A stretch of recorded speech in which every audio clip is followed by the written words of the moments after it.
بسم اللہ الرحمن الرحیم۔ السلام علیکم، میں ہوں عدنان احمد اسٹرولوجر، وائرل ستارے میں خوش آمدید دوستو۔ امید ہے آپ لوگ سب اپنے گھروں پر خیریت سے ہوں گے۔ دوستو آج ہم آپ کے سامنے پیش کرنے جا رہے ہیں سیگیٹیریس یعنی برج قوس کا ویکلی ہوروسکوپ 4 اکتوبر سے 11 اکتوبر تک۔ کیا کچھ اس ایک ہفتے میں ہوگا، کیا کیا واقعات پیش آئیں گے، یہ سب آپ کے سامنے ہم بیان کریں گے، لیکن ویڈیو کا باقاعدہ آغاز کریں گے۔ آپ ہمارے چینل کو ضرور سبسکرائب کر لیں اور بیل آئیکن کو بھی ضرور پریس کر دیں تاکہ بر وقت آپ ہماری ویڈیوز کو دیکھ سکیں۔ دوستو برج قوس فائر ایلیمنٹ ہے۔ 4 اکتوبر کو پلوٹو زوال کی کیفیت سے نکل آئے گا۔ پلوٹو پچھلے 5 مہینوں سے ریٹروگریڈ ہے، یعنی کہ زوال کا شکار ہے، اور اب 4 اکتوبر کو وہ زوال کی کیفیت سے نکلے گا۔ جب پلوٹو زوال کی کیفیت سے ریٹروگریشن سے باہر آتا ہے تو آپ کے مالی امور پر، مالی معاملات پر بہت پازیٹیو اثرات ڈالتا ہے۔ یعنی یہ وہ وقت آتا ہے کہ جب آپ بڑے منصوبے بناتے ہیں، پلاننگ کرتے ہیں، فیوچر پلاننگز کرتے ہیں، گولز کو سیٹ کرتے ہیں، اپرچونیٹیز آپ کو ملتی ہیں، یہ وہ ٹائم پیریڈ ہوتا ہے۔ اور اگر ماضی میں ایسی اپرچونیٹیز آپ نے مس کر دی ہیں جس میں آپ کو افسوس ہوتا ہے کہ میں نے اس چیزوں کو کیوں مس کر دیا، تو اس پہ زیادہ پریشان ہونے کی ضرورت نہیں ہے، کیونکہ پلوٹو آپ کو سپورٹ کرنے کی پوزیشن میں ہے۔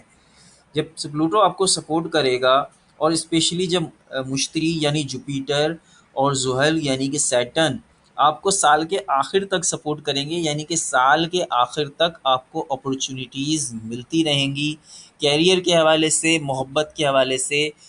یہ دونوں مین اس کے جو ہیں وہ اہم نکات ہوتے ہیں کہ وہ آپ کو محبت میں بھی مواقع فراہم کرتا ہے اور مالی معاملات میں بھی بہت مواقع فراہم کرتا ہے۔ یعنی کہ آپ کو اپرچونیٹیز اگر ماضی میں مس ہو گئی تو اس پر افسوس نہ کریں، کیونکہ آگے آپ کے لیے اپرچونیٹیز بہت موجود ہیں۔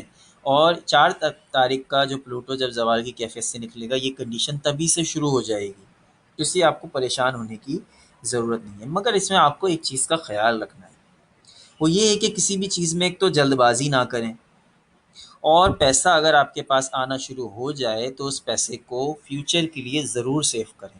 یہ آپ کو ہماری ایڈوائز ہے۔ 9 اکتوبر کو پلوٹو اور مارس کا کلیش ہونے جا رہا ہے۔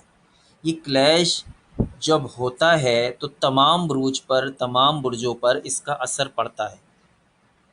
جب یہ کلیش ہوگا اور آپ کے ذائچے پر اس کا یہ اثر پڑے گا کہ آپ کی تخلیقی صلاحیتیں، آپ کی کریٹیوٹی وہ متاثر ہوگی، کچھ کاموں سے بیزاری کی کیفیت پیدا ہوگی، اور غصے کو کنٹرول کرنا بہت مشکل ہو جائے گا۔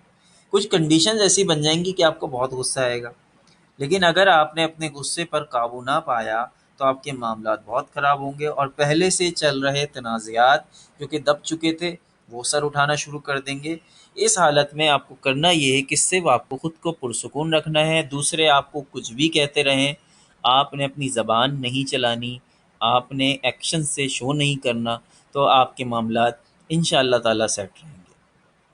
دوستو اس ویک کی پریڈکشنز ہم نے آپ کے سامنے پیش کی، انشاءاللہ تعالیٰ اگلے ہفتے کی پریڈکشن آپ کے سامنے ضرور پیش کریں گے۔ عدنان احمد کو اجازت دیجیے، اللہ نگہبان۔